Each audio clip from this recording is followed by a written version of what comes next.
చాలామందికి ఈ మధ్యకాలంలో అనేక అనుమానాలు వ్యక్తమవుతున్నాయి.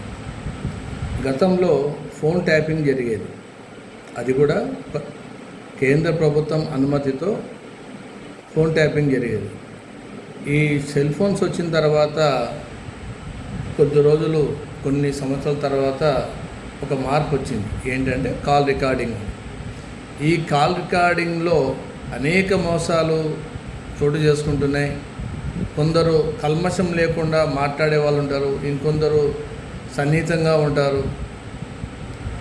వాళ్ళకి ఏదైనా విభేదాలు వచ్చినప్పుడు లేదా ఆర్థిక లావాదేవీలు తన మాట వినకపోయినా వెంటనే కాల్ రికార్డింగ్ తీసుకొని బ్లాక్మెయిల్ చేయడం మొదలుపెడుతున్నారు. కాబట్టి జాగ్రత్తలు తీసుకోండి. ఎవరు ఎలా మాట్లాడినా మామూలుగా మాట్లాడండి, ఏ బాధ ఉండదు.